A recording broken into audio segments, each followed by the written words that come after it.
ఓ మంచి పని కోసం హీరో నాగచైతన్య వస్తువుల వేలం. సినీ తారలు కేవలం సంపాదనలో కాకుండా సాయం చేయడంలోనూ ముందుంటారు. ప్రస్తుతం టాలీవుడ్లో ఎంతోమంది స్టార్స్ తాము సంపాదించిన మొత్తంలో కొంత సామాజిక సేవకు వినియోగిస్తున్నారు.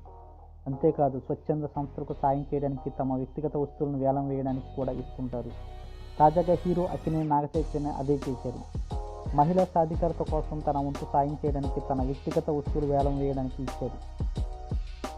వాస్టాడ్ సొల్యూషన్ అనే సంస్థ సెలబ్రిటీల వ్యక్తిగత వస్తువులు వేలం వేసి వాటి ద్వారా వచ్చే మొత్తాన్ని చెన్నైలో పేరంబాకం హౌసింగ్ బోర్డులో ఉంటున్న మహిళల సాధికారత కోసం వినియోగిస్తుంది. హీరో నాగచైతన్య ఈ సంస్థ సంప్రదించగా తన షూస్, సన్ గ్లాసెస్ను వేలం వేయడానికి ఇచ్చారు.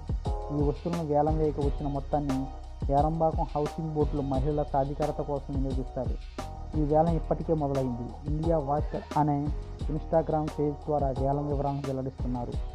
ఈ నెల 24 రాత్రి 9 గంటల వరకు ఈ వేలం కొనసాగుతుంది. కాగా నాగచైతన్య వాడిన బ్లాక్ కలర్ ఫార్మల్ షూస్తో పాటు శైలజారెడ్డి అల్లుడు సినిమాలో ఆయన వాడిన రెబాన్ సన్ గ్లాసెస్ వేలంలో ఉంచారు.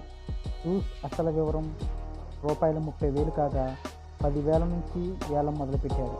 ప్రస్తుతానికి అత్యధికంగా ₹15,000 బిడ్ వేశారు. ఇక రెబాన్ సన్ గ్లాసెస్ అసలు విలువ ₹9,000 కాక ₹5,000 నుంచి వేలం మొదలుపెట్టారు. దీనికి భారీ స్పందన వస్తుంది. ప్రస్తుతానికి అత్యధికంగా ₹30,000 బిడ్ చేశారు. వెంకట్ బొంగు అనే వ్యక్తి ఈ బిడ్ చేశారు. ఈ వేలంలో విజేతకు వస్తువుతో పాటు నాగచైతన్య స్వయంగా రాసి సంతృప్తి చేసిన లేఖను కూడా అందజేశారు.